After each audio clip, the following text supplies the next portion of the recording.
How do you pray for someone who needs God's help for a situation they are in, but they live life in such a way that is so dishonoring to God? Seems like God would be mad that I would ask for a favor for someone who behaves this way, but I feel guilty if I do not ask. That is an awesome question. Way to go, East. That's very, very good. I think people many times get very confused when it comes to the idea of someone either needing prayer or asking for prayer from them. If someone says to me, hey, will you pray for me about this? Absolutely, I will. I didn't say what I would pray, right? So if they knew what I was going to pray, there would be times they go, please don't pray for me about that. All right, because think about it, guys. Now, we really do need to learn to pray very strategically, because if we're not careful, we'll think that prayer is only just going, oh, God, help everybody. Really? God, help everybody. Well, if you read the Bible, you'll find out, if you remember just this last weekend, we talked out of Proverbs chapter 1, where it talks about how God responds to people who refuse to listen to him. Remember what he said? Here, let's remind you. Proverbs chapter 1.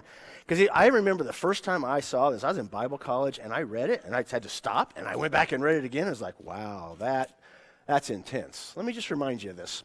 It's Proverbs chapter 1, verse 24. Now listen to how God says he responds to people who reject him, who won't listen to him, who continue to disobey him. It says, because I called and you refused, I stretched out my hand and no one paid attention, and you neglected all my counsel and you did not want my reproof. I will even laugh at your calamity. I will mock when your dread comes. When your dread comes like a storm and your calamity comes on like a whirlwind, when distress and anguish come upon you, then they will call on me, but I will not answer. They will seek me diligently, but they shall not find me, because they hated knowledge, did not choose the fear of the Lord. They would not accept my counsel. They spurned all my reproof. So they shall eat of the fruit of their own way and be satiated with their own devices. Now, guys, listen to that, because God's teaching us something about how we need to relate to people.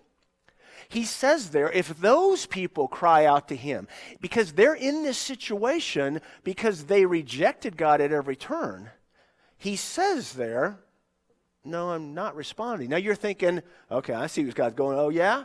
How you like that? Hey, like them apples. That's what God's saying, right? Nope, he's not. Guys, what you have to realize is this, and I told my children this growing up. If they do something that they shouldn't do criminally, and they end up in prison, I'm not going to bail them out. Good luck with that. And the reason is because if they get the idea that I can behave like this, and there are no consequences for what I do, then the end result is I keep doing that. I've done the same thing with some of our kids. We had to throw a couple out of the house. We told them, we said, we're not going to follow you into the pig pen if that's where you go.